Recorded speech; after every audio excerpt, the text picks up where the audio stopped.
other one was a brand new one. He used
guys. You go for it. Then you do him. Okay. Hey, it's Friday night at 7:30, and I hope someone's ready because Okay. We're still ready. making plans. We are your hosts, Big G. Karen Low B. Boubon Bob. And sitting at the table tonight, we have Michael, good friend of the show, and our special guest, we have Jake, also known as Zach. For those of you that don't know, because Big G called him Zach. No. But he's from Crowned Heads Cigars and Oz Family Cigars. Yes. Don't be hating. I'm throwing you under the bus right away, man. I just want all the loving. Yeah, we went to... Isn't it an Engelbert Humperdinck song? Yeah, we were up at Royal Havana Cigar at one time, and Jake kept texting Big G, and he kept saying... Big G kept coming back. Well, Zach's going to be here in a few minutes. Who? Zach's going to be here in a few minutes. It was Jake. Yeah, all good, all good. Thank you for having me. I'm glad you're here. Yeah, so we're glad you're here. So we changed up. I think we had advertised this, at least on YouTube, as Redemption Right. Night. Yep. But, hey, this is so much better. Yeah, I think so. I love it when we have reps come in, too, and it's like, so, Crowned Heads and Oz Family, right? Yep, We got to yep. do the both of them because they're the same company. Yes, yes, yeah, and we can get into that later on in the show if you want. But yeah, it's Crowned Heads with a D, A lot of people say crown heads, which is fine. But it actually derives from the original Wizard of Oz. There's a scene there where if you look, it's like a carnival wagon, and it says crowned heads on it. And that's where the name kind of came from with our owners, Mike Conder, John Huber, and then Tim Osgener. So. Oh, that is so cool. I didn't realize the connection. I mean, I heard Oz. That's cool. Most people don't know that. I mean, it's definitely a crazy name, and we kind of have like a different design and flair to us when it comes to the cigar industry, but I think we do it right. And there's a lot of really, really cool designing coming from John Huber, which is our co-owner, and also kind of our director of design or marketing. And he puts his heart and soul into it. So it's a great group of people, a great company to work for. I'm blessed to be with them, and it's pretty cool. So. I mean, he's going to be a tough guest. I mean, he just can't talk. Can't. No, you won't. I'm loving this already. You can tell he's That's great. Very introvert. He's Between not really... the two of you, I think we're done for the rest of the night. Yeah. No, I told you I was ready to do this, This so is I'm glad. Thanks for having me. I'm glad it was glad you're here. a spur of the moment thing, and that's what's great. We can change up our formats, and we're glad we can accommodate you coming in. And For sure. Anybody with the 426 Hemi? It's actually a 395. Oh, 395. 395 is the Nice. Yeah, 5.7. I heard you coming up the road. I was like, it's got to be him. Yeah, yeah. So. Nice. Welcome. Yeah, thank you. And And welcome, Michael. Yeah, Good to see thank you you. again. Appreciate you It's been a having me little this week. while. Yeah, I love the shirt. Brought more just for you guys. He drinks whiskey and knows things. we just don't know what he knows. Very nice. So, What about the week? Have we done anything exciting this week? well, This week was a long week. it was a long week. I did a lot of work outside. I've Yeah. been trying to get my exterior yard back to the way it used to be 7 years ago. So, we're getting it done now. I started getting mine organized, and starting to get ready for my daughter's shower. Ooh, We're gonna have fun. Baby, fun. wedding, you have to, This is the wedding shower. This is the wedding shower. Yes. not a grandpa yet. Not yet. No, I am a grandpa, PAW, because I have some fur babies, fur grandkids. PAW. So I'm a grandpa. Yes, it's as it is marked on my Dram mobile. You have a dream, no doubt Yes, about I it. drive a Dram ProMaster. Okay. with Peepaw on the back of it. Yep. I haven't heard that in a long time. That's my redneck That's awesome. coming out a little bit. That's awesome. I heard that for the first time when I was with some my neighbors back in the day, and that came up a lot when we were in Pennsylvania. Yeah. It's For sure. Peepaw, Nice. Peepaw, too funny. Yeah. Yep. So, Well, we could go around the table and ask what we're smoking, but Jake pretty much gave us all the cigars, so we should tell. What are we smoking, Jake? I got you. Well, to your listeners and viewers, we're smoking La Vereda. It translates to the sidewalk. However, a lot Not the of yellow brick road. I'm sorry. no. But I see where you're going with it. So, like I That's the said, next brand. yeah. So, like I said, John Huber is kind of our face designer, owner/owner, and so we use a factory that has kind of come into its own with a guy named Ernesto Perez Carrillo in the Dominican Republic. His factory is based out of Santiago in the Dominican Republic, and John, I'm sorry, I'll back up. Ernesto does probably about 50% of our portfolio. As far as how many SKUs we have and as far as how many facings we have, I should know off the top of my head, but I don't. We have a larger brand. Yes. I'm raising my hand instead. That's fine. When you say SKUs, what does that mean? I just mean facings. So, like, if you look if you go into a tobacco store or shop or lounge, you're going to see just boxes, just a box is a facing or a SKU. Okay. So, Oh, like the barcodes. It's just the barcodes. Yeah. Yeah. Product ID. Yeah, Yes, I say okay. SKU. That's fine. Yes, I say SKU or facings, but yeah, that's Industry terms. yeah. So like this box right here would be just one facing. So we have different brands, sub brands underneath Crowned Heads that are all in house, but we use probably about 4 different factories. We don't have our own factories or fields. but we rely on our relationships that the owners have cultivated from the last 20 plus years in the industry. So the company's been around 20 plus. And the company's actually been around since 2011. Started in 2011, and our headquarters is based out of Nashville, Tennessee. And the owners, like I said, Mike Conder, John Huber, and Tim Osgener all came from, if it's a small brand, some people might know it, but it's called CAO. A real small brand. Yeah. So Tim's father, Jano, is how most people pronounced it, but his initials were CAO. So that's where that company came from, and it started in 1995. They originally made pipes, like meerschaum pipes, and then got into tobacco, and then created the brand CAO. And then they were also based out of Nashville.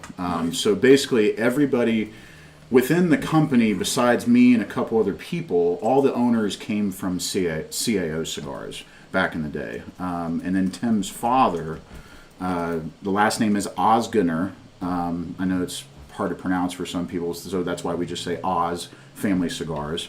And it kind of is goofy in that regard because it is on brand with Crowned Heads because of, So Crown Heads was kind of like an offshoot that became its own brand? Yes, okay. yes. CAO was sold in 2007 to General, which is now owned by Scandinavian Tobacco Group. Yes, sir. Who just acquired Alec Bradley last year, a couple years ago. Last year, sorry. So they're a big conglomerate, a big cigar conglomerate, just tobacco in general, actually. But when that happened, a couple people had left, and then, like I said, the owners kind of got together. Tim was not involved because he had a non-compete when they sold, but then they started Crowned Heads in 2011 in Nashville. So, and then that's been kind of the trend since then. But basically, like I said, everybody that's with Crowned Heads now, besides myself and a couple other people, are from that CAO old days, like late 90s, early 2000s. I love CAO. Yeah. That's one of your favorites. That's one of my favorites. I They have a couple good lines. all the Soprano lines. Yeah, so that was Tim and his father that did that. So that At was the boss. I've been loving the Flatheads. That Flathead series has become my that was favorite after them. Yeah. And then Ricky Rodriguez, who got involved with CAO, after. Now he's with West Tampa, so now he has his own brand. But yeah, there's a whole bunch of history there. So something I'm hearing from what you're saying is that this is a relatively large company with a large history, but it seems to be relatively unknown by a lot of people. Yes. Which is kind of odd for having a history that's this rich. Well, it's a rich history, but I don't think that it was ever really told. I think that's kind of where, and I'm not boasting or anything or patting myself on the back, but do. I think with up until about 2 years ago, there was only 3 or so reps across the country, plus our national sales manager Miguel Shodell. So there's only really 4 people selling Crowned Heads to retail stores, and I think with that, it just doesn't get out that much. Now, within the last 2 years, I was hired. We hired a beautiful lady called Belkis. Her name's Belkis, and she's out of Florida. We have Andy Yaffe, who used to be the national sales manager for McAuliffe Cigars. He's based out of Nashville. Craig in Arizona. We have Danny, who's awesome, young blood like myself, that is in Wisconsin, and he's kind of our true Midwest rep. And then I'm our Northeast guy. Yeah, so from when we met, I heard that you had the small territory of 10 states to cover. Yeah, none of us. You're lazy. None of us. Well, and I forgot one. Lazy. I We forgot have 11 states now? No, I forgot our kind of our veteran of it is Brian McGee, and he's out of Texas. So Wow. So he has the whole state of Texas. I believe he has Oklahoma, Louisiana, and Alabama. So you want to talk about a big territory. Wow. Texas on its own is big enough. Yeah. And Brian came from the CAO days as well. So you're saying that our viewers can pretty much get your cigars anywhere across the country? Yes, yeah. And if it's not worldwide too, we're worldwide sales. And it just depends. And if they're not in your local, tobacconist, make sure to, talk to the owner of that store or lounge and get us in there. So Yeah, I would say this La Verenda is a fantastic Lavaretta, smoke. yeah. Fantastic smoke. Yeah. No, it's great. I think I'll get back to the cigar a little bit. Lavaretta is a really cool blend that John had kind of curated with Ernesto, and it took about 2 years to kind of do this blend. It's our most expensive cigar that we came out with. We came out with it at PCA, which is the Premium Cigar Association that happens every year, kind of our biggest trade show in the industry. Came out last year in 2023, and it really it's all of our cigars are premium hand rolled long filler cigars, but this one is kind of our cream of the crop line. It's our most expensive cigar that we came out with, sitting around like $22 as far as retail prices go, depending on your local taxes. But there's a lot of stuff going on with this cigar. Lavaretta has a Nicaraguan shade-grown jalapa wrapper. So jalapa being a major region in Nicaragua. But that wrapper leaf is a minimum of 4 years of age, Wow. pre-roll. Wow. So I like to tell people that there's pre-roll aging and then there's post-roll aging. And then you have a Nicaraguan jalapa binder.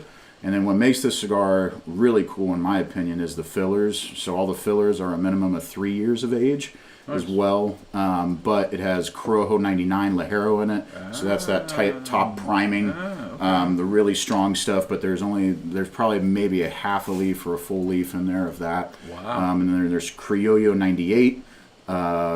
And then there's a little bit of Piloto Cubano in there, along with more Nicaraguan jalapa in there. So there's a Habano. bunch of tobacco in this cigar. Habano reminds me like Wow. Cohiba and all those. Yeah. So what's the difference between those different leaves? Yeah, that's a great question. So, like I said before we got started, I've been in the cigar industry for about 8 years now, 7 years, and I won't say that I know everything about those leaves, but it's just the different varietals of leaves, as far as like when you do corn, rye, barley, stuff like that. As far as the taste profiles go, like everybody's palate is different. For me, jalapa normally has this like dry sweetness to it, which is kind of why you have this almost salivating kind of sensation when you smoke this cigar, because there's a lot of Nicaraguan jalapa in this cigar.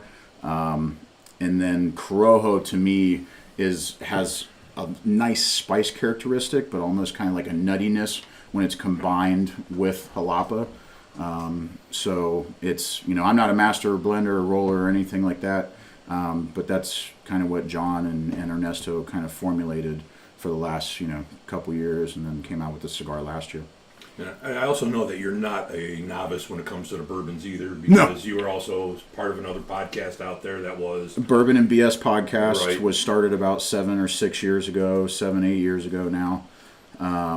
And I started with my buddy in the garage, and it's kind of like how, you guys probably cultivated this, and it's, a group of people that wanted to we did a Whiskey Wednesday concept, Cool. where every Wednesday we would, one guy would get a bottle, next week another person would get a bottle, you try it with a different cigar, and then I would review it just on my personal pages and like write up a whole thing on it, and then somebody said, why don't you guys do a podcast? So Awesome. Nice. that's why we started it. You still have it? So go on. Yeah, I'm not a part of it, but my buddy Steve Crane, he's still a part of it. Oh, and we does gotta it get full-blown. that. Well, that's why I wanted to bring that up and Yeah. give them a plug on that Yeah, one too, because absolutely. but that one's a long format show. That one's It's more Joe Rogan style. They Right. they do the ratings. They talk about a cigar. They talk about whiskey. but it goes 3 hours. It's About 3 hours. Yeah. Could've used It's that a long today at the time. office. Yeah. And if you go way back into the original days, I was a little younger and full of piss and vinegar, and A little younger than there you are was now. some. Yeah, I'm 29, but I was like 22 when we started it, and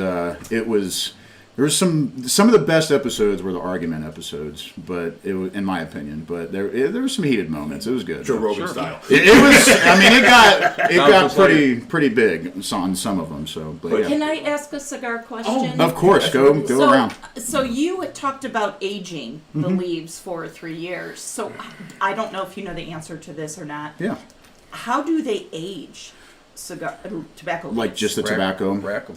Yeah, so they put them, and I'll show you some pictures, but they put them. And we'll put those on the. Yeah, they're cool. We got On to the Facebook tour. page or webpage. We actually got to tour Ernesto's factory a couple years ago, almost a year and a half ago, and imagine a humidified warehouse, burlap sacks of tobacco. Wow. So these certain tobaccos are they're wrapped in twine and at the end, and then they pack them in these big burlap sacks, and they're stacked 40 Wow. feet high. So Wow. and they'll be there for years as long as Ernesto deems them to be right. And they'll probably do what That's they do with awesome. bourbons, go in there That's and a pull science. one out every now and then. Yeah. I mean, when we were down there, Ernesto was kind enough. I felt bad for his assistants. He had about like 3 or 4 Can you people. go up to that? Over there and bring this one down. Well, he would tell him that one at the bottom. to. Yeah, he would tell him to open up these burlap sacks, and he would pull these bunches of leaves out, and he would just take a lighter and light it and kind of waft it in front of your nose, and just so you could get that aroma just off of that cigar. And he would rip them Wow. up and then just roll it like on a flat surface and almost make a purito, which is just a single leaf, Yep. which is the size of like a cigarillo or something. Just and learn then something. that way you get to try and experience that specific leaf and what that can kind of blend with and what you can mess around Those with. called a So- purito. Yeah, we call them puritos. Puritos. Yeah. So this is, I mean, it's so crazy how this is so similar to the whiskey making, where they have Yeah. their rick houses. Yeah. And the higher, the location of, and I'm curious, I'm asking, the location in the rick house will affect the taste and Exactly. the color of the bourbon. Yep. So is it the same with the tobacco leaves? I would assume so. I don't know that exact answer indefinitely, but I would assume so. Obviously, like a rick house, the farther that you go up, it's hotter, right? So that I would assume that those leaves up at the top are probably going to age a little differently than ones down on the first Do level. they move them like barrels?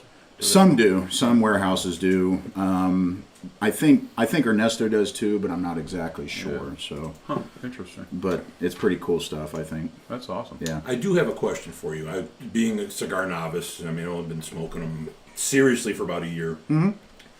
But I go back and I look at introduction to cigar smoking and this, that, and watch these little videos.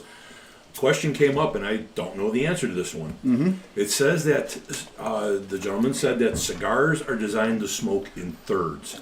What is that? Do you know what that means or what that's about? If they're designed to smoke in thirds, is that just like long ones? Yeah. I'm curious, since we got a guy here that might have some knowledge, I want to ask that. Well, and I'm sure if the cigar folks that are out there may disagree with me, but a lot of people review cigars in thirds. Okay. And I think that's because cigars change in flavor profile as you smoke them. But you have to remember too is that your first third, like starting at your foot, and then your second third kind of being in the middle, and then your third, your last third is going to be your last, like closest to you, I guess I should say. But to me, like you're pulling all that smoke through through that leaf, so obviously it's going to change, right? So whether the cigars are supposed to be designed that way, I don't really think so. But there are people that roll cigars where I won't say any factories or names out there, but they'll roll cigars with more. They'll ligero fill the foot and make it more spicier. That way your palate acclimates faster. Kind of like if we would say like, hey, we're going to break out like 120 proof bourbon, and then we're kind of going to taper back so that we can enjoy the flavors of those lighter whiskeys because our palate will acclimate to that higher proof. Correct. So it's I kind of argue in a sense that to answer your question, I don't know if I don't think that they're made to be in thirds, but do they change in thirds? Yes. Because I was wondering if I should be putting them out. Right now, I'm just like smoking a whole one and going, yeah, well, it does change. It's good. I was like, Yeah. I'm just I curious think if I it should put it out. And I think it's just a visit it. unit of measurement. That's all. Right. I think somebody created when Cigar Aficionado came out in like the 90s. I think Marvin Shankin and like all those guys, I think they just created this term, and it allowed people to give a unit of measurement to the change that you experience when you're smoking a cigar. Right, 'cause that's like, go ahead. No, go ahead. But I don't know for sure. Like, this is just me.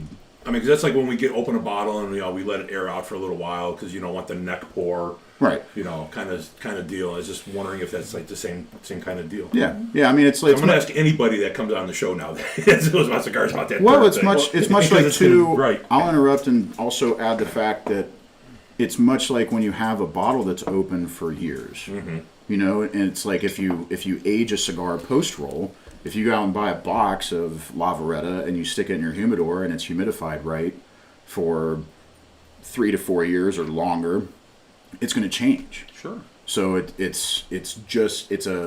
it's not necessarily a living organism like wine or anything, but it definitely When changes. you mesh all that together, it's going to absorb other leaves, Yeah. if you will. Yeah. So, Yeah. you know, the binder, so to say, and I think that's where that comes from, in my personal opinion. Don't know that to be true, but you know, when you put all those binders together, maybe 3 or 4, depending on, you know, there's different sizes of binders, and when they roll them, put them in there, and they want to fix everything up, which makes total sense. You know, when you start smoking it and it comes light or whatever, you're getting that leather or whatever you're getting out of it, and then you'll feel it start to get a little bit stronger, this or that. And I just think it's how the binders are all put together, not on purpose, by just trying to, you know, make sure that everything is good on the roll, and then the leaf. I mean, some of them are made that way. I'll say that. Like, some of them are made, like I said, like it'll have that kind of Ligero punch at the beginning, and then it'll taper back and get smoother through the end, and then it'll kind of come back again at the end. And that's the way that, you know, like if they're bunching the filler leaves like an accordion style, Right. and then taking a binder leaf and rolling that, and then putting it into a mold, and then pressing that down for 24 hours, and then putting the kind of the coup de grace of the cigar, which is the wrapper leaf, which is the most expensive part of the cigar, on those binder and filler leaves. So, you know, Yeah, because as I'm smoking this one really has not changed flavor at all, I all the way agree. I down. think And it's- this is Been fantastic from Yeah. start to finish so far. yeah. And see, that's where I love stuff about this, is that everybody's palates are different. It depends on like what we eat. It depends on what we like. But for me, this cigar changes we're quite a drinking. bit. So speaking of which, I'm actually going to show the camera the cigar we're talking Yeah, about. go right Yeah. Yeah, that's a great idea. Yeah, for sure. Michael. wow. And I'll We should say, have him come on more often. He's I know, right? Yeah, kind of, yeah. I'll add that it comes in 4 different vitolas or sizes, but they're all really good. I think what we're smoking is the best size, which is a 5.5 by 54, so 5.5 inches long by 54 ring gauge. I think it's kind of the best of both worlds. There's a 6.5 by 52 as well, which is quite long, but I know people like that size. So Yeah, I had a 860 flathead the other day, and that was like a career to smoke that one. That was Yeah. that was a long Yeah. one to smoke. yeah. It was good, but it was Yeah. a long one. Well, and there's some brands out there like Asylum that have made like a great business model off of making like big cigars. Yeah. Flathead's done that. Leaf by Oscar has done that with like the Woody and stuff like that. Right. You know, you have a 21-inch cigar by 100 ring gauge. Oh my and it God. comes in a massive coffin. It's like a burrito. And people smoke it. You know, it's more like a golf club. It's like Don't say that in front of Rev. it's a big cigar, but they're awesome. So it's just cool how people push the limits on cigars. So it's cool. Pass the Dutchie on the left. So now Pass the torpedo on I the left hand have- side. I have this other cigar in front of me. What can you tell me about this one? Yeah. So he's holding up for the listeners the Mil Dias. Mil Dias stands for 1,000 Days. It is by far our best-selling cigar. It came on the market during 2020, but it still doubled the company in size when it came out. So within a year. So that cigar to me is just classic medium body. It's very cedary, creamy, very nutty. Has a natural sweetness to it. It's a 4-country blend, which is pretty cool. That comes from a factory in Nicaragua called Tacanixa. The owner of that and kind of blender is his name's Aradio Pichardo. And he makes a few of our cigars. He makes our Blood Medicine that our camera can see there, that we just came out with. This was a limited edition that we did. And he makes our Juarez as well. But Mil Diaz has an Ecuadorian Habano wrapper. It has a Nicaraguan binder, and then it has Peruvian, Costa Rican, and Nicaraguan fillers. So that's one of my favorite cigars out of our lineup. I would say that it's more our best seller because it is so easy to smoke and it's great every time. I like to tell people that that's like our Eagle Rare of our branding, just because it's different every time as far as like it surprises you because you don't expect it to be so good, but it is. And it's sitting around that, $11, $12, $13 mark. So it's very, very approachable to the consumer. I would say that's kind of, I would say Mil Diaz, Cuban, I know I'm long-winded, but I'll go into the, like, George is enjoying this. He's learning something. Is he? I'll go into the Hey, new, George. like the new the Cuban-esque kind of gets thrown around a lot in the cigar world. But I would say that the Mil Diaz is like new Cuban, where it's sweeter, nuttier.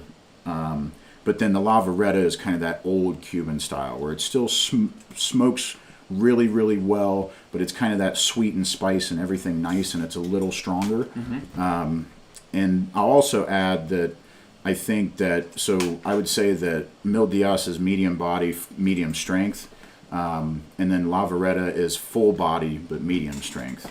So a lot of people throw around this term called body, and that is different from the actual nicotine strength of the cigar. Gotcha. So it's mainly just talking and speaking about the smoke production of the cigar. So like when you smoke the Lavaretta, it smokes like a freight train. But it's I like freight train. yeah, but Unless they're coming right at you. yeah, but it's not going to knock you over the head. So it's that medium strength. It's still really approachable, and goes well. Both these cigars go well with any bourbon or any whiskey that you throw at it. I actually like the Lavaretta with a nice cab or a French Bordeaux. So that's kind of what I do with that one. Well, I have something for you to take home. And then, So Always has gifts. I have a question. Take care of and your people, man. I know. I'm the same way. I'm the same way. I have a question, and I'm trying to figure it out. But like, what makes a cigar, in your opinion? Because everybody has different palates. I was going to go just- with this too. Just like with whiskey. Sure. In your opinion, what makes a great cigar, and what makes a not so great cigar? Yeah. I would say for me, the main thing about a great cigar is the construction. I can't stand it when I cut a cigar and I spent my hard-earned money on it and it's plugged, and you can't get any draw out of it. And then you light it some more, and then it cracks because it was rolled too tight, and then it just blows up on you. And it's kind of like just lighting up a $10 bill, Right. Oh, And so yeah. I would say that's number one for me. Whether the leaves are fermented correctly, Right. and there's not a tinge or you don't see tar at the end. Correct. And I've had some of them. yeah, and it happens. I mean, these are hand rolled, premium hand rolled long filler cigars. There's over 300 hands roughly that touch these tobacco leaves Ew. before we even get to. Yeah, we're not in 2020, so pipe down. So Easy. You've had worse things in your mouth. Hey, leave my private life out of this. All right, that's about this shorter show. yeah, exactly. We hit the low. But yeah, I would say and then for me, it's just from there it just goes to my profile. I don't like super bold cigars. I like cigars that I smoke a lot of cigars. I don't smoke just one or two a day. It's if I'm at an event, sometimes I'll have, and it just happens, right? Like I'm a salesman. It's what I'm selling, Sure. but I also enjoy it. I may go through 10 or 12 cigars in a day Wow. if I'm not paying attention. Wow. So sometimes, and then the next day I won't have any, like you got to give yourself a break sometimes. But I would say those three criteria: construction, fermentation of the leaf, and then my personal flavor profile. And then it would just come to like just the the bands, like whether it's marketed, whether it's good price point. If you have a bitter cigar or it tastes young, where it's like grassy, kind of like when you have a young whiskey that's really grainy, and it just, you can tell when something tastes young and it's not the right time to have it, and then you throw a $30 price tag on it. I think as a cigar company, you're full of shit. So, All right, just my personal opinion. So then I got a question. So like this cigar is burned really evenly, really enjoy it. What causes a cigar to burn unevenly? That's a great question. A lot of stuff has to do with it. Like I said, the fermentation of those leaves, how it's rolled, whether the draw. There's some factories out there that actually have they measure the draw of a cigar. So they'll roll cigars and then they'll actually stick kind of like a probe in there, and they'll measure the draw or the what's the term I'm looking for? Almost like oh crap! Sorry, I'm drawing That's blank all right. here. No, it's But okay. they'll measure that draw or the resistance of that airflow through that Atmospheric pressure. yeah, through that blend and through that rolling process. So Or driving down the road with the window down. yeah, or that. I noticed that too. Mine kind of burned depending on which way the vent's Yeah, you blowing. kind of It's like, canoed, I kind of don't know how canoed many- on you a little bit. I don't know how many times I came home with the window down from Royal Havana, and by the time I got home, it was all. One side Yeah, was yeah. one side was burnt. Yeah, but I would say the myself fermentation of that over. leaf, and whether it being having that draw test or just the rollers that these factories entrust to roll the cigars. And there's a couple other stuff mixed in there too. The combustion rate of some of the leaves as well. So some leaves combust better than others. And you got to add those. It's not just about that blend of the cigar. You got to think about the combustion rate and whether it's that rolling is tight enough yet firm enough to hold together with that binder and wrapper, but still be able to have a draw through it. Now, do you recommend when you smoke to slowly rotate the cigar? I do. I do too. I do. But Oh, I also... didn't know that. I didn't know But that. I'm also goofy where it's no fault to any of the cigars that I smoke, even with our stuff, because I don't just smoke crowned heads. I'm still like a tobacco lover, but I touch up my cigars constantly. It's just a kind of a fidget. It's just a little play thing with the cigars, but I'm constantly doing that. When you say So- touch up, you're lighting the sides. yeah, I'm just lighting the kinda reloading sides and them. just like making sure that it's good. And a lot also has to do with when you initially light the cigar. A lot of people think that they can just grab a torch and just burn the shit out of the foot and then think that it's going to burn well, and that's not the case. There's an old video of the Davidoff folks like in the Davidoff lounge in London, and he does this whole thing where he actually toasts and actually gets the cigar burning before he even takes a first puff. That way he can enjoy the whole experience of that first puff of that cigar instead of just putting the cigar in his mouth and lighting it originally. And Force priming it. yeah, and that way you take kind of that bitter, that initial tinge. I mean, because you're burning something, so there's going to be a tinge. And you'll probably get some of that butane back in there. or your- I see people like a couple of my friends. They'll go through a whole butane and talk to you for 20 minutes. I go through a lot I'm of like, butane. stop, Yeah. stop. you start so- buying those 1 pound propane tanks. Yeah, that's right. Well, you'll notice too that a lot of the owners and like old cigar guys, they'll have 2 lighters on them. They'll carry a torch and then they'll have a Bic Soft flame. or a soft flame on them, basically for the initial light up, and then they light it up. They'll toast it with the torch and then they'll get it rolling, and then they'll touch things up with the soft flame. That way they don't make an error. All right, Right. cedar sticks or no? What is your thought on the cedar stick? What are cedar sticks? Cedar sticks are you light a cedar stick because it's a slow burning flame to help light your cigars. Okay. A lot of You know, older instead of a folks torch. always thought that it made your cigar taste better too because of the cedar. But the problem is nowadays it's so dangerous because of the stuff that is on the cedar. It's treated cedar, I would never. Yeah. and it's not. Never, A ever. lot of people,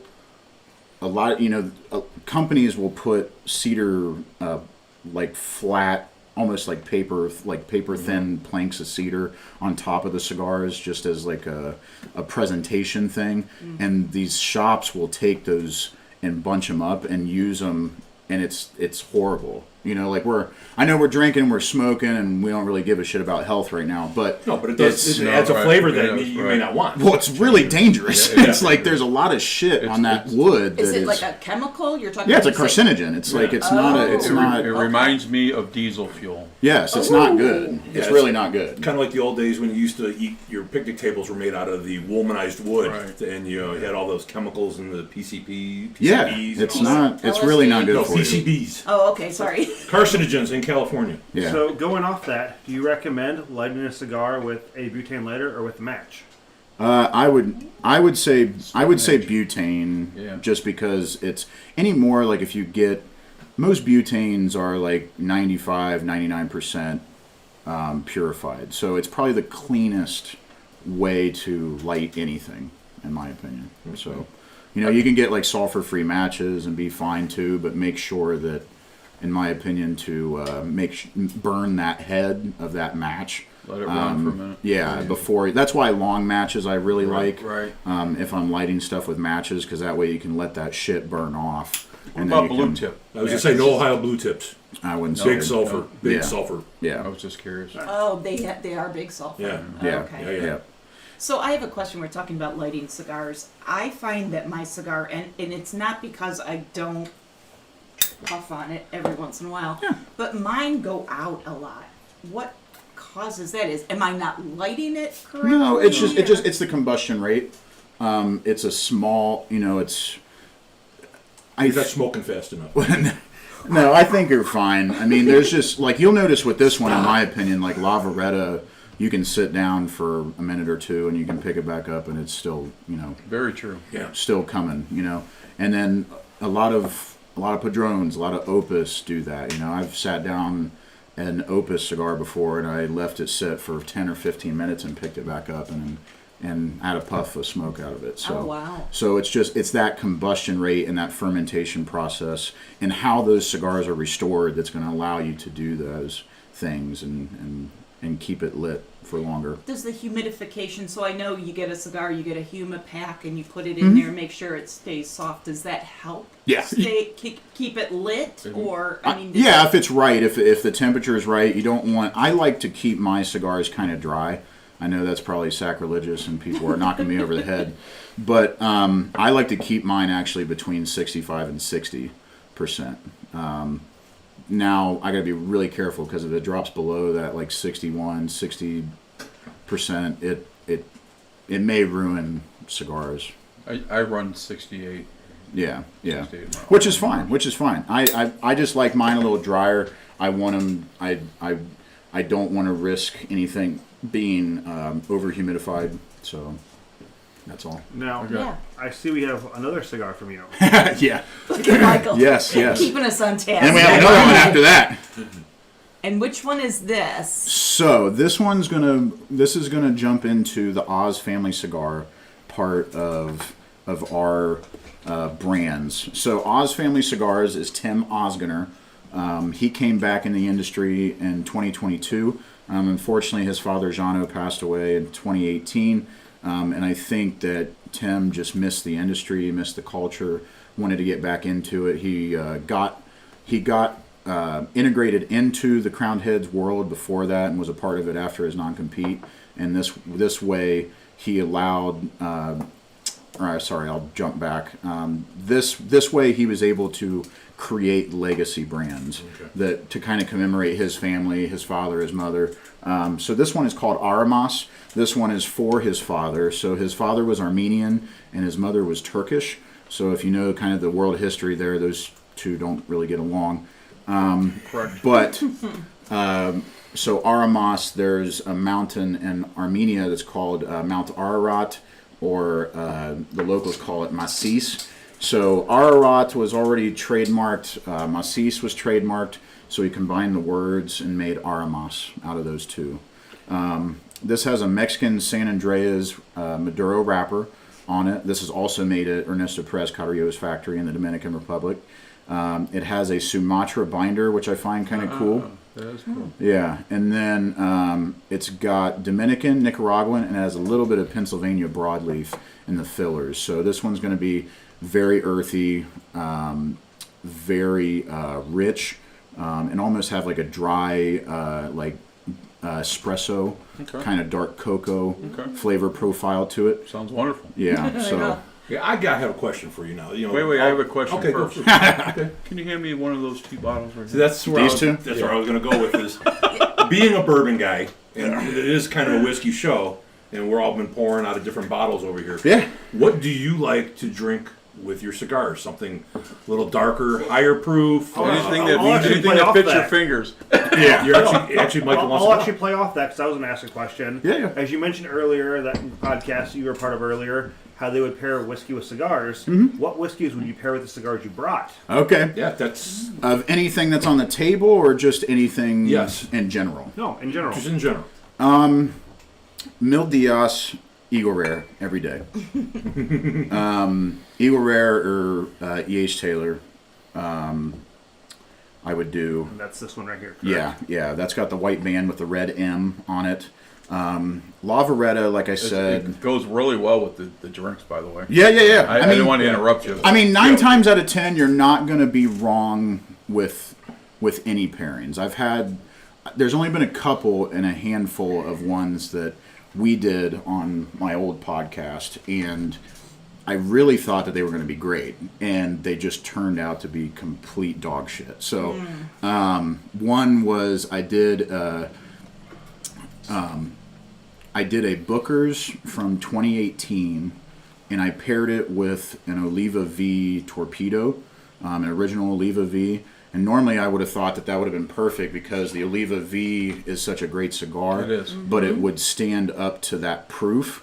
What it came out to be is because of all those tannins and how rich that the Booker's already is with the high proof, Correct. mixed with that Oliva V, it tasted like I was biting on a piece of mulch. Really? It was so bitter. It was Too much. It was almost like sticking coffee grounds in my mouth. I mean, it was to that point of I bitterness. get that every morning. So, so it was really, but that's only happened a handful of times. So, like I'll say, like 9 times out of 10, you're fine across the board at picking anything with a cigar as far as whiskey goes. But with Lavaretta, I'd actually go. I would do either a port finish with it.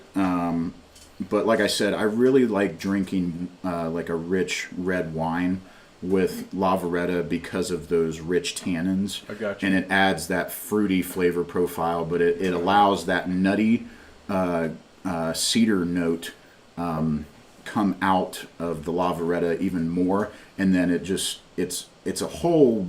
It's going to sound goofy, but I know how you guys do it on this show. But it's a whole mouth experience. Like it's just like Nothing is a surprise here. it's just a whole My satchel is just good. it's a whole experience. So like you're just salivating, and it's just this like rich experience. So I like drinking a nice cab with Lavaretta.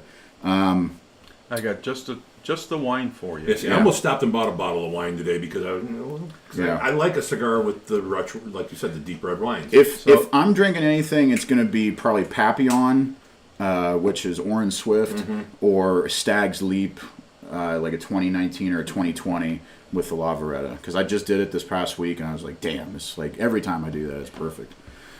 Yeah, you got it. You got a wine in New York. I did. So it's made by a small company, if you will. The Finger Lakes? No, I was up in Niagara. Niagara Oh, okay, Falls, yeah. if you will. Lewiston. There's a lot of great wineries. So anyhow, a good friend of mine lives up there, and we went up there to inquire some alcohol. But anyway, long story short, they had these Shirley, who runs the liquor store. They're talking about cigar wine. Yeah. Which pairs well. It's a cab, pairs well with whiskey and or cigars as well, and wine itself. So, long story short, there's only there's all these ones that people make and all that, and Yep. she goes, this one sells out every week. It sells out. So I'm walking out the door. I said, stop. So I said, there's 3 bottles left. And she goes, I'll make you a steal deal on them. For the boss. She goes, She goes, I don't know, we've never had it, but it always sells out. Like by the week, it's gone. So there was 3 bottles. I said, you know what, Shirley, give me all 3 of them bottles. So anyway, long story short, Wednesday. Jesus, I can't believe it's Friday already. I know. But anyway, Yeah, we might do a so whiskey show Nunzio was on the trip with us along with Rev and Jimbo, and I gotta give Jimbo a shout out, and my boy, my only son. But anyway, long story short, he goes, can you bring one of them cigar wines? I said, yeah. So we opened it up. Yeah. Game changer. So I called Shirley today. I said, did you get any more of them cigar wines? She says, no, but I'll order it in. She goes, what do you want? I said, how many can I buy? She says, you can buy as many as you want. I said, give me a case of 6. Yeah. There you go. Yeah. Okay, so I got 6 coming. There you go. Okay, so one of them bottles is going home with you. All right. And then I want to hear what Yeah. you have to say. Yeah, I'll mess with it You for know, sure. so I I appreciate So it. it I think is you'll a enjoy it. cab, and it's actually called Cigar. Cigar. Is the name of Nice. the wine. Yeah, I don't know Yeah. where it's from or the wine. New York. Yeah. But New York. Yep. yeah. New York Vineyard. Yep. Oh, well, actually, I think it's California, but comes to New York, blah blah blah, whatever. However that works. Right, Okay. right. So I think it is from California, but I'll tell you what. I have a ton of wine. I'm not really a wine drinker. Oh, I can fix that for you real quick. Because with wine, it either makes me sweat like I just got off the treadmill, Exactly. or it puts me to sleep in 20 minutes. Yeah. Yeah. So, but I tried that when me and Nunzi opened that bottle up, and I let it rest for 5 minutes, and we hit it with our cigars. We were like, oh my god, Mm-hmm. it was, and it's good for cigars and whiskeys, man. Yeah. That's Yeah. their whole thing is tailored to that. For You sure. were two-fisting, huh? So I want to bring this up is that the chat was really live and active until you started talking and giving us an education. Okay. And everybody was out there. Rob up north, Nunzio says he's out. Nunzio, my man. We're on the big screen up at Royal Havana right now. Awesome. Nice. What's up, guys? Hello. Hello. Joris is out there. Rob from up north has a question, and he wanted to know if any of the cigars are Torpedo or Perfecto rolled. Any of our cigars? Yes. Yes. There's a couple, and we've done limited edition runs. Do we on- have them at Royal Havana? Yes, you do. You have our Le Carême, what is a Connecticut broadleaf Maduro. They actually had some old ones, so I actually stuck stickers on those at Royal Havana. We have these ones that say vintage crowned heads on them, but they have Which the means old stock. old stock, old stock that's We been weren't sitting. going there, but anyway, go ahead. No, it's good. It's fine. It's fine. Like I said, like at the beginning, like the brand isn't known to everybody. Right. And like I said, when I got hired on, I kind of revamped our territory. So I'm glad that I got in with Dave and Hoops and everybody at Royal Havana and met you guys. So You have all of our products? Or just about? not everything. Okay. I mean, we could fill up a whole wall if Dave really wanted to. But you have what I think is a great starter pack for anybody. But to go back to what they have is they have our Le Carême Bellicoso, which is kind of like a rounded torpedo, almost in I think it's like 5x52, maybe 5x50 ring gauge. But it's a Bellicoso Fino, as we call it, and then it comes in a 12 count box. So there's those. We did a Mil Diaz last year. That was a Bellicoso that was fantastic. And you'd be surprised on the different sizes and how they make the blends taste even differently on that type of level too. Wow. So Nice. So it's cool. But yes, we have those. Now, going There off you that, go, Rob. do you have any box press cigars? Yes. I can't remember the name of it. Bosphorus. Yeah, I don't think it is. It's No? something else. Jericho Hill. I gave you a Jericho Hill last Yeah, you time. did. Yeah. I'm a sucker for a box press. I love a box press. I don't know why. Maybe I with just, a P or something. they don't roll off the S or tables. No. That's the best part. They said Something exactly where you lay 'em. Sanders or something. I forget. Yeah. But I smoked one of those Wednesday. Yeah. So we were mentioning the Royal Havana. Well, there was Yellow So you wanna Rose. do that? There's Texas Yellow Rose. That's box press torpedo. When I run back there, if I get a chance, I'm going to roll out. I got to get some cigars for Avatar Yeah. as well. But This was at Royal Havana. this was at Roll. Okay, I'm trying to think because I was just there this morning. Yeah. The only one that up there that I saw that I remember was the Texas Yellow Rose with the yellow footband on it. That was a box press. But the other one is called Bosphorus, which is the other, as far as our Moss Bosphorus, as far as the Oz family cigars goes.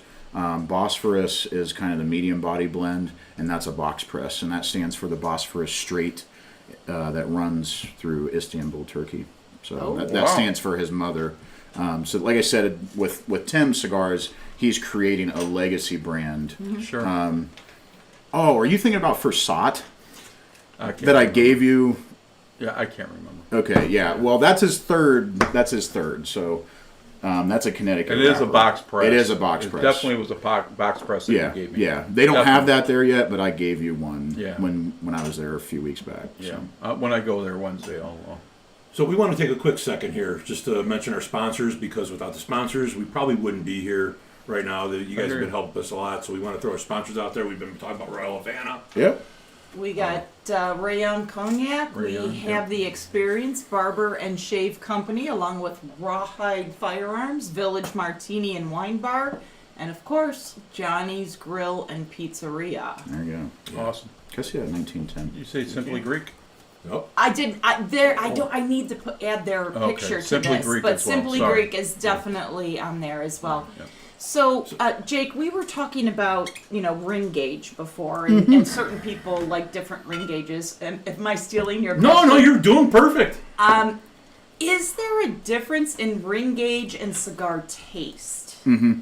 There is. Yeah. Think of it as a ratio. So if you have a bigger cigar, you have more filler leaves in that cigar. So even though that there's an old saying that says like 65 to 70% of your cigar profile is going to be the wrapper flavor profile. But if you drum that cigar down to say like the Lavaretta is a 54, the Mil Diaz on the table is a 52. If you take that down to say a 44 or a 40 or even something smaller like a 38, if you're smoking like a Lancero, that ratio of those filler leaves comes down, and you're gonna get that massive flavor profile from that wrapper leaf more. Okay. And it'll be most of the time that flavor is more concentrated and more it kind of has a derogatory term to it, but abrupt. It's going to be not sharp, but it's going to be more in your face. On the smaller ring gauge. Yes. Okay. Yeah. Okay. Now, also one more question. This one's from our over the seas guy, Joris. Joris. He wants to also know, like, some of the whiskeys and, like we were mentioning, the wines that are designed for cigars. Yeah. In your opinion, is that just a name, just saying it's a cigar? Or is it something you think that they blend specifically to go with a cigar? This actually could probably just do a round table on this one, go around there and see what you think. Yeah. Because, in my personal They were opinion, doing I know. cab on the cab. It was oakiness and all that other. because I had the Delmore cigar malts. Right. And Yeah. the Delmore cigar malts are like a silky, Yeah. softer whiskey. Yeah, but they're rich in the And same they're sense. right. So, I mean, I know that one is designed, like we were talking, like you said, some of the higher proofs Yeah. might not pair well with spicier cigar.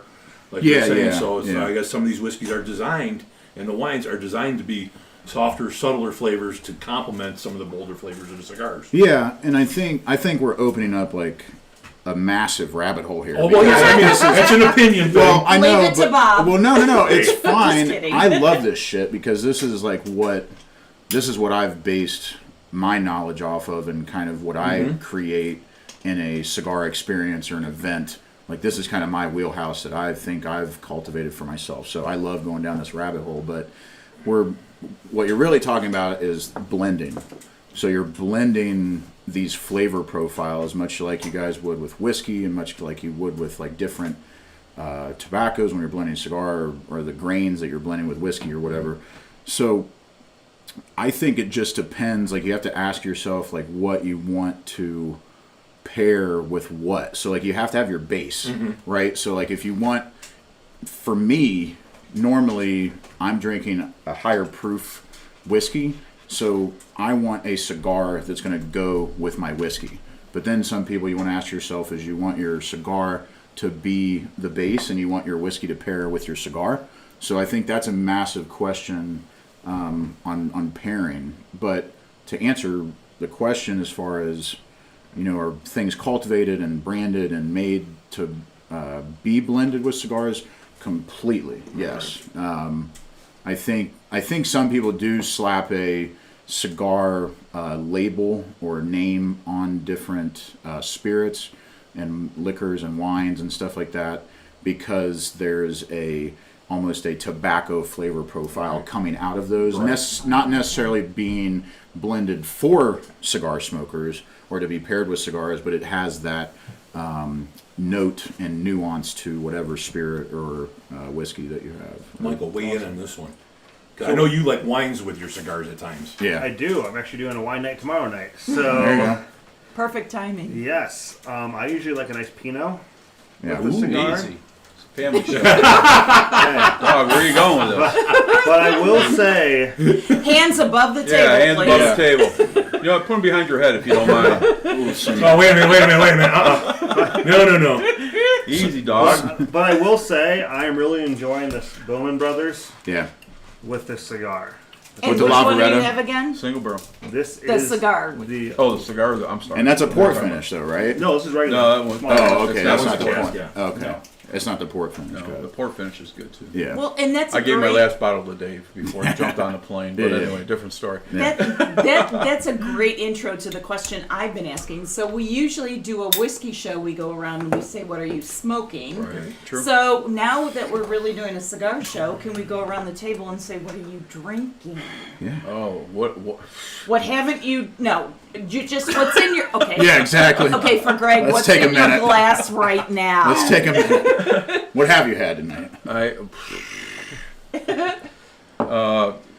Old Forester 10.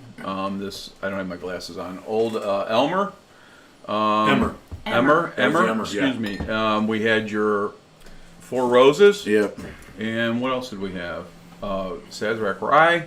And I think that's it for me. Yeah. And I learned something about that That's Emmer it. last week. I mean, who brought that? Cheese brought that. Cheese. Yep. And Emmer is actually a style of wheat. Correct. I didn't realize. I thought it was like Elmer. It's a or whatever. varietal? It's a varietal of wheat. Nice. Here, I'll switch blues with you. So, I have air in my glass right now. Oh no! Oh we can't- yes. No. Oh yes. We can't have. What can we that. help you with, Bourbon Bob? This is no. How's yeah. the liver? The liver, the minister of the liver, yes. The liver's feeling kind of lonely It is. right now. But I'm going to do the Emmer. But I was doing this, what was it? The bootleg bottle. The bootleg which- bottle that yeah. Jake had brought because you figured the guy knows his cigars and he's going to bring something that pairs well. And that was really a good pour. Let me ask you. Is that the 19th hole? Yes, the 19th Yeah. hole. That was was a great bottle. It was a awesome. private label that he had. And I know we have some time. To switch gears. yes.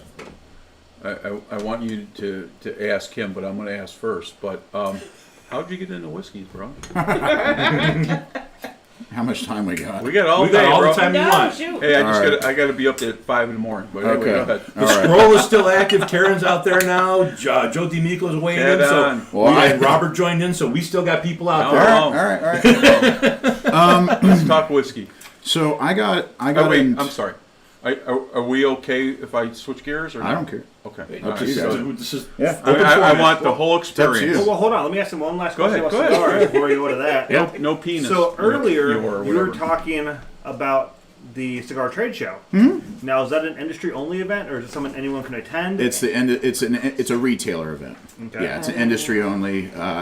Retailers come, and it's basically where we sell as manufacturers to our retailers. And where's that usually held? It's been in Vegas every year, but now the next 2 years will be in New Orleans for a couple years, and then it'll be back in Vegas the next 2 years after that. Maybe we can get Callie to get there. You know, go down there and visit his New sister. Orleans. Yeah, if you New guys Orleans, if you guys get in with a retailer and they can have you come, then that I didn't say that, but yeah. When is that Gotcha. usually?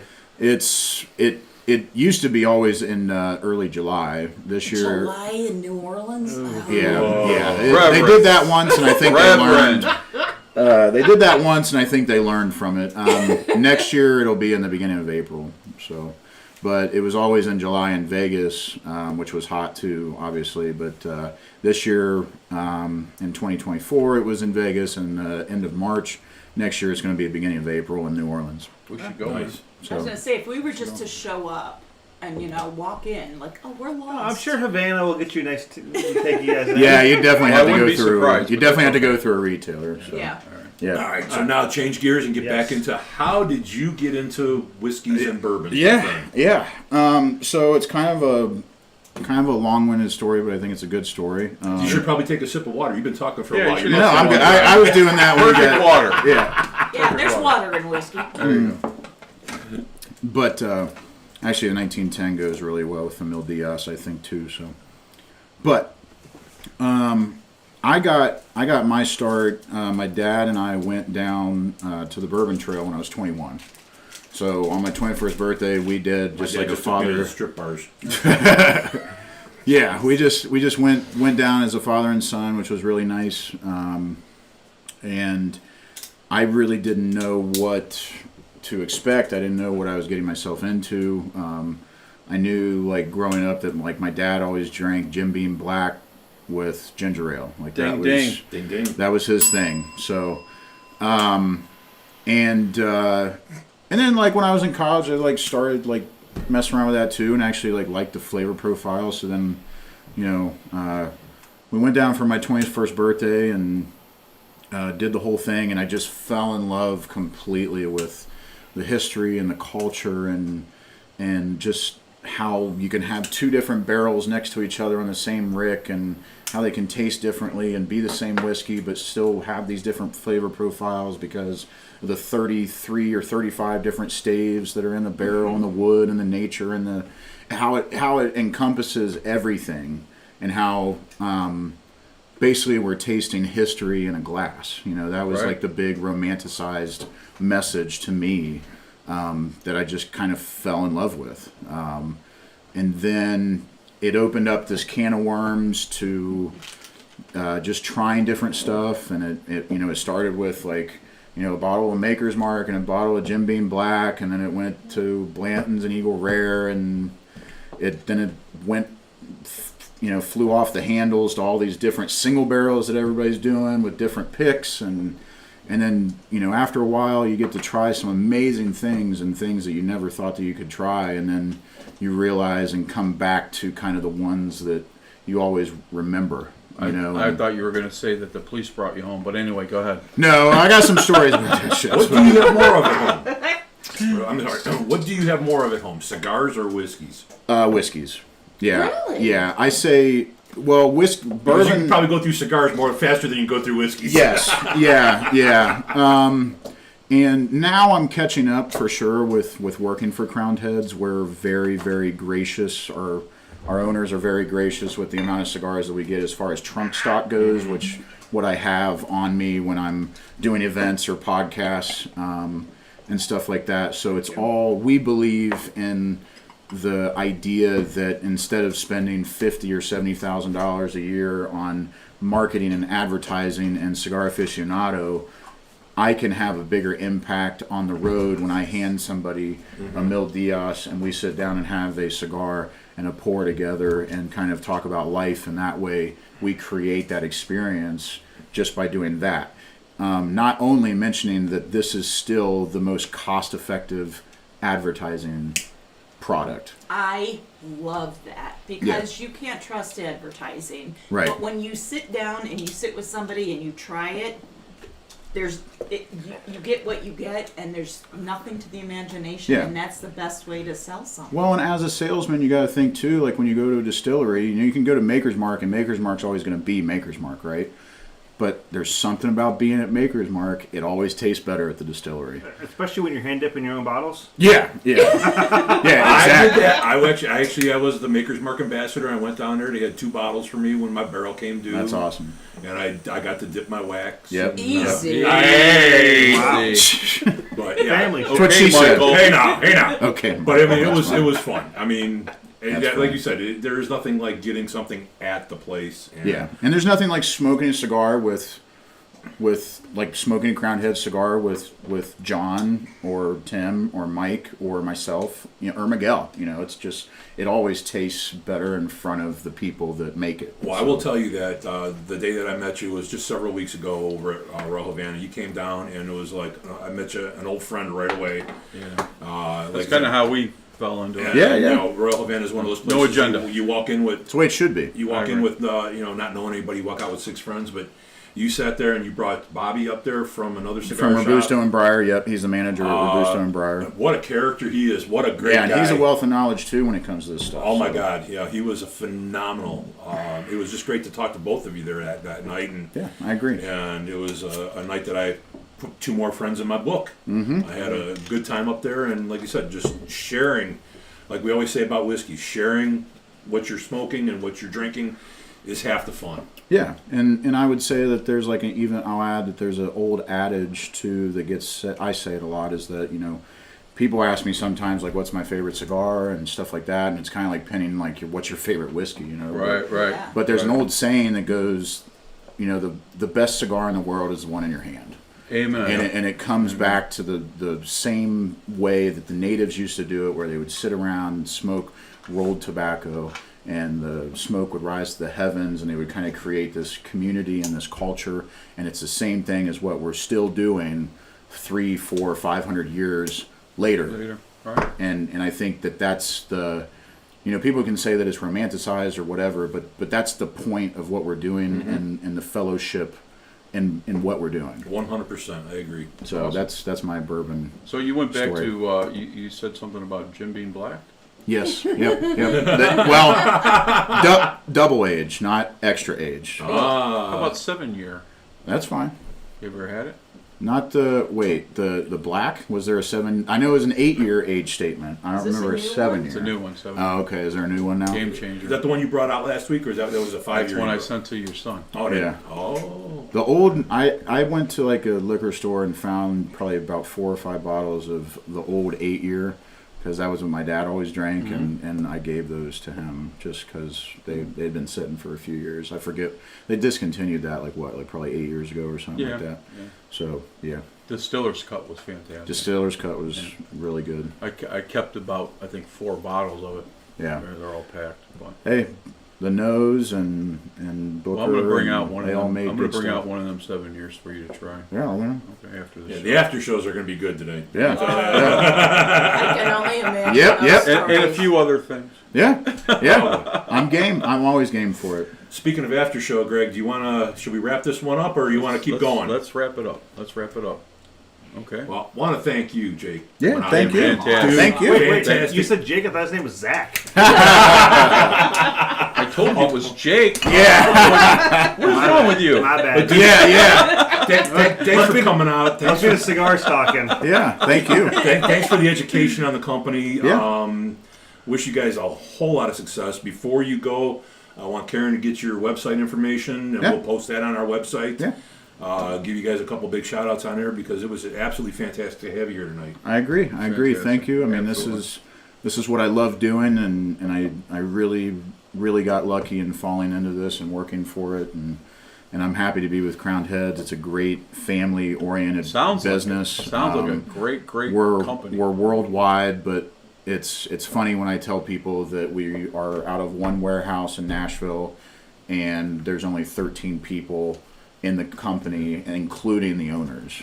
So there's not a lot of people. It's very tight knit. We're all family. So I'm very, very happy, and I'm happy to do these things. I'm a new spokesperson for you, because I will push for this too, because your products are great. You're great, and Michael, it was good to have you here tonight too. Absolutely. When did you get here? Just pull up a chair. Sorry. He's just walking by. Yeah. Yep. Greg, it was good to have you here tonight too. Yeah. I was all tuned in, man. Yeah. Man, dropped a lot of knowledge. George, I hope you learned something, because that's what you came out here for tonight. What do we got on the scroll, kid? Well, the scroll was really quiet God, it was great. actually, because I thought it was frozen for a minute. I thought it was, because too. there was nothing coming in. But Jake, you were keeping everyone listening, and no one wanted to like Good. step away. You dropped a little bit of knowledge today. I'm glad I didn't make anything sound too stupid. So. One last question.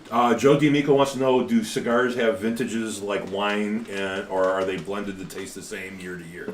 I think that Like a whiskey. depends. I think that depends on the brands and the companies. I mean, I always And the tobacco, actually. and the tobacco. And I hate being that person that always says depends, but it really does depend on those years. But the short answer is yes.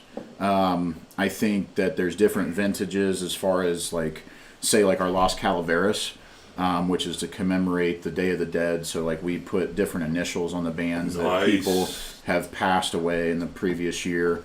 And it comes out every year around July-ish. So we do a different color, we do a different vintage, if you will, we do a different blend. Awesome. But you can have those same cigars, and with that aging process, post-roll, right, when you put the cigars in your humidor and you age them and let them rest, you can have a cigar that's from 2014 or 2012, and it's going to taste completely different from when, and they have that shelf life too, right? Whiskey the same way. Right. They have that shelf life. Exactly. So you may have like a 120 proof bourbon that you really like, or like a great Elijah Craig barrel proof, and you may have it open for a few years, and it may lose a little bit of that original flavor profile, or a wine where think it I has got one that of lucky, yeah. Wait, who leaves whiskey open for a few years? I do. I definitely have some bottles that have been. I don't know opened. mine don't last that long. I have a Midwinter Night's evaporate. Dram from For like a few 2018 that's still open. Yeah, so, I have a few of those too. yeah.